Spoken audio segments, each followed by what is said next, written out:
बड़े नादां थे रेत को समंदर समझ बैठे। दोस्तों, बड़ी हंसी आती है हमारे स्टाफ के ऊपर, हमारे अहबाब के ऊपर, हमारी फ्रेंडशिप के ऊपर, हमारे स्टाफ के ऊपर, जिसे बेचारे कोई जानकारी नहीं होती है और उतर आते हैं बड़े बड़े मुद्दों के ऊपर।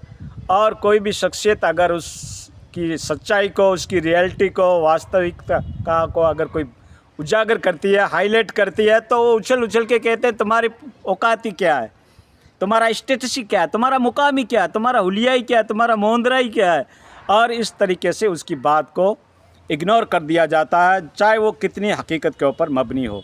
दोस्तों, कल का मेरा जो वीडियो है उसके ऊपर कई हमारे अहबाब की तरफ से उछल उछल कर एतराज़ किए गए, लेकिन उनको ये मालूम नहीं है कि दुनिया की जियो पॉलिटिशियन क्या होती है। नाम भी पहली बार सुना होगा।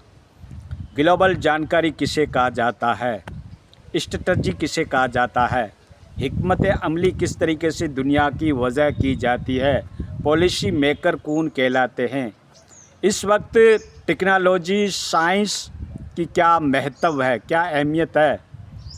मंतिक तो आपने पढ़ी, लेकिन आप किसी की बात को समझने की आपके अंदर अभी भी सलाहियत पैदा नहीं हुई। ठीक है, हाँ, सिर्फ मंतिक फ़लसफ़ा पढ़ने से किसी बात का लॉजिक मालूम नहीं किया जा सकता जब तक कि आपके पास मुकम्मल दुनिया की ग्लोबल जानकारी ना हो। आजकल क्या हालात क्रिएट हो रहे हैं, दुनिया के हालात और वाक़यात किस तरीके से तरफ जा रही है दुनिया, उसकी अगर आपके पास मुकम्मल जानकारी नहीं है तो आप इस टॉपिक को ना उठाएं और इसके ऊपर एतराज़ ना करें। आपके पास जानकारी नहीं है, इल्म ही नहीं है, वो हालात और वाक़यात को आप ऑब्ज़र्व भी कर रहे हैं तो उसकी हिकमत अमली, उसकी बारीकियों को समझ ही नहीं पा रहे हैं, तो आपको एतराज़ करने का भी हक़ हासिल नहीं है। रहा मसला अकाबरीन का, तो अकाबरीन की मोहब्बत हमारे दिल के अंदर भी है। मैं सारे अकाबरीन की बुराई पेश नहीं कर रहा हूँ। मैं एक इशू उठाता, पाकिस्तान के अंदर इत्तेहाद उम्मत के नाम के ऊपर एक कॉन्फ्रेंस मुनक़िद की गई थी, जिसके अंदर मुफ्ती तकी उस्मानी साहब भी थे और बरेलियों की तरफ से मुफ्ती मुनीबुर रहमान भी थे और अहले हदीस की तरफ से भी कुछ अफराद ने हाज़िरी पेश की थी। इत्तेहाद उम्मत का नाम रखा गया और उसके अंदर अहले तशय्युअ को शामिल नहीं किया गया। कितना बड़ा जुल्म है। आज इज़राइल के ख़िलाफ़ अमली तौर पर कौन इक़दामात उठा रहा है, अमली तौर पर ग्राउंड के ऊपर कौन लड़ रहा है, कौन कुर्बानियाँ पेश कर रहा है, कौन अपने बच्चों की, अपनी जायदाद की, अपनी माल की, अपनी इज़्ज़त की कौन कुर्बानियाँ पेश कर रहा। मैं आपको पूछ रहा हूँ, आपको पूछ रहा हूँ। वो अहले तशय्युअ हैं, जिसको हम आप लोग शिया कहते हो, जिसको आपने इस्लाम से खारिज कर रखा है, वो कुर्बानियाँ पेश कर रहे हैं। आप अंधे हो क्या?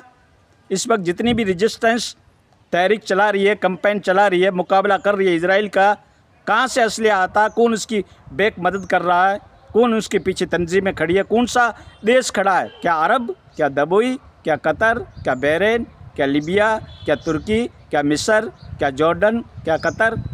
कोई खड़ा है? नहीं खड़ा है तो फिर आपके कहना ही पड़ेगा वो ईरान है जो कुर्बानियाँ पेश कर रहा है बैतुल मुक़द्दस के लिए, क़िबला अव्वल के लिए। कौन कुर्बानियाँ पेश कर रहा है? अहले तशय्युअ कर रहा है, जिसको आप पानी पी पी के उनकी बुराइयाँ करते हो। और तुमने जिसको अमीर समझ रखा था, जलाली क्या हो, उसकी क्या हालत हो रही है तुम उसको देख लो। बड़े खुश नज़र आ रहे थे ना कि सीरिया के अंदर अब क्या इस्लामी हुकूमत कायम होगी। इस्लामी तो क्या होगी, हम तो डूबे सनम, तुम्हें भी लेकर डूबेंगे। क्या हालत हो रही है आज उस सीरिया की। न्यूज़ की जानकारी तो आपके पास है नहीं और आप किसी मसलियत, किसी इशू को अच्छी तरीके से एक्सप्लेनेशन तो कर नहीं पाते और खोटे आप एतराज़ात करते हो। अच्छा, दूसरी बात, वो कॉन्फ्रेंस जो मुनक़िद की गई थी, ये एक रिप्लेस था, बैकअप था उस फतवे का जो कतर ने जारी किया था। कतर की एक तंजीम है मुसलमानों की, उसने फतवा सबसे पहले उसने जारी किया था। IUMS उसको कहा जाता है। उस तंजीम ने ये फतवा जारी किया था, जिसको अहले मिस्र ने उस फतवे को ठुकरा दिया, क्योंकि हर इंसान अपना मफाद सोचता है, अपना फ़ायदा सोचता है। आजकल फतवे भी हैं, वो सियासत की भेंट चढ़ गए हैं, पॉलिटिशियन में आ गए हैं, फतवे भी दिए जाते हैं। हाँ, कोई इस्लामी फतवा होता, अपने दीन और मज़हब के बारे में होता, तो हम भी जक मार के उसको तस्लीम करना पड़ेगा। वो अब हमारे बड़े हैं, इल्म के जानकार हैं। لیکن دنیاوی امور کے اوپر کوئی اپنا رائے، کوئی اپنا اوپینین دے گا تو ہمیں حق ہے علمی اختلاف کرنے کا، ٹھیک ہے نا۔ ہاں، یہ دنیاوی ایشو کے بارے میں انہوں نے، پولیٹیشین کے بارے میں انہوں نے فتویٰ جاری کیا، تو اس اتحاد امت کی جو کانفرنس منعقد کی گئی اس کے اندر ایک بھی کوئی سرکاری بڑا آدمی شامل نہیں تھا۔ جو ریکونائزڈ تنظیمیں ہوتی ہے، آرگنائزیشن ہوتی ہے گورنمنٹ کی، اسٹیبلش جس کو کہا جاتا ہے، اس کا ایک بھی فرد شامل نہیں تھا۔ اور فتویٰ جاری کرنے والوں نے کوئی ڈیڈ لائن نہیں دی کہ اتنے دنوں کے اندر اگر حکومت اقدام نہیں اٹھائے گی تو اس حکومت سے بھی پوچھا جائے گا۔ 15 دن، مہینہ، اس کی کوئی ڈیڈ لائن نہیں بتائی گئی۔ اور کیا اس فتوے کا نتیجہ نکلا؟ یہی فتوے اگر ہر ملک کے اندر ہر عالم، ہر مفتی اگر یہ جاری کرے، اور پھر وہ فتوے بھی 17-18 مہینے بعد میں جاری کیے جا رہے ہیں۔ آپ ٹائمنگ کو تو دیکھیے، عقل دیے نا خدا نے آپ کو، گھاس نہیں کھاتے آپ، روٹی کھاتے ہیں، اناج کھاتے ہیں، ٹھیک ہے نا۔ 17-18 مہینے بعد میں یہ فتوے آ رہے ہیں، جب فلسطین پورا برباد ہو چکا، غازہ مٹیا میل بن چکا، نہ کوئی عمارت رہی، نہ ہاسپٹل رہی، نہ مسجد رہی، نہ چرچ رہا، نہ ان کے مکانات رہے، نہ اس کی کوئی آشیانہ رہا۔ 70-80 ہزار پبلک نے قربانیاں پیش کی، اور فتوے آج جاری کیے جا رہے ہیں۔ ٹائمنگ کو تو دیکھیے آپ کم سے کم۔ تو دوستو، اس طریقے کے فتوے جو ہیں، فتویٰ کیا ہر مومن سمجھتا ہے، جب اس کی مسجد، جب اس کی جان کے اوپر بن آئے، قوم کے اوپر بن آئے، تو اس وقت آٹومیٹک فتوے جاری ہو جاتے ہیں، کوئی بولے یا نہ بولے۔ فتویٰ کہتے ہیں ایک اسلامک اوپینین ہوتا ہے، ایک رائے ہوتی ہے، جس کو اپنے عربی کے اندر فتویٰ کہا جاتا ہے۔ ایک ججمنٹ ہوتا ہے جو اسلامی اسکالر کی طرف سے یا اسلامی قائدین کی طرف سے جاری کیا جاتا ہے۔ تو یہ ہے۔ اور پھر آپ فتوے جاری کر رہے ہو، اسباب کچھ نہیں آپ کے پاس، یہ عالم اسباب ہے، عالم اسباب ہے، سبب تو اختیار کرنا پڑے گا۔ یہ عادت اللہ جاری ہے، اللہ تعالیٰ کا ایک نظام ہے کہ جب تک تمہارے پاس وہ اسباب نہیں ہیں تو تم اگلے کو کس طریقے سے ہرا سکتے ہو، زیر و زبر کر سکتے ہو۔ آپ کا جو کمپیٹیٹر ہے، آپ کا جو مد مقابل ہے، اس کے پاس کس طریقے کا اسلحہ ہے، اس وقت تو آپ خواب غفلت کی نیند میں سوتے رہے، جدید حرمہ، جدید طیارہ، اس کے چکر میں رہے، اور اب جاگے ہو، بہت دیر کر دی میرے مسیحا، بیمار محبت کی دوا لاتے لاتے۔ اب کیا کرے گا جب چڑیا چگ گئی کھیت، غازہ تو مٹیا میل ہو گیا، روزانہ بمبارمنٹ ہو رہی ہے، ابھی بھی چالو ہے۔ تمہاری حکومت خواب غفلت کی نیند سوتے رہے، اپنی قوم کے پاس کوئی ایئر فورس نہیں ہے، معاف کرنا۔ جو اچھل کے آپ کہہ رہے ہو نا جہاد کے لیے نکلو، اپنے اکابرین کے فتوے کے اوپر عمل کرو، اس کو امپلیمنٹ کرو زندگی کے اندر۔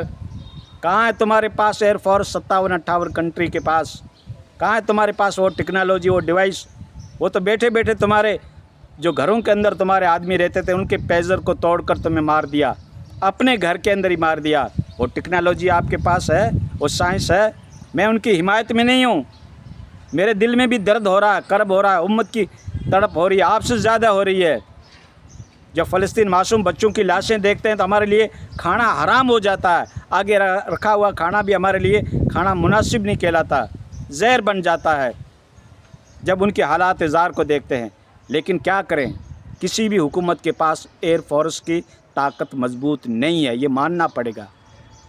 تمہارے پاس جو ٹیکنالوجی ہے وہ 40 سال پہلے کی ہے، تبھی تو ایران کا صدر مران اس ہوائی جہاز کے اندر، اس پلین کے اندر شہید ہو گیا نا۔ 40 سال پہلی پرانی ٹیکنالوجی لے کے بیٹھے ہیں۔ 3 ہی ملک ہیں اس وقت جو ٹیکنالوجی میں اول نمبر کے اوپر ہیں، سائنس کی فیلڈ کے اندر، اسلحہ کی فیلڈ کے اندر اول نمبر پہ 3 ہیں ملک ہیں، اور تینوں کے تینوں اسلامی نہیں ہیں، معاف کرنا، تمہارے مومن نہیں ہیں۔ امریکہ، روس اور چائنا، جن کے پاس وہ ٹیکنالوجی ہے کہ وہ گھر بیٹھے بیٹھے بھی آپ کو تباہ کر سکتے ہیں۔ تو دوستو، حقیقت کو تو فیس کرنا ہی پڑے گا، چاروں ناچار ماننا ہی پڑے گا۔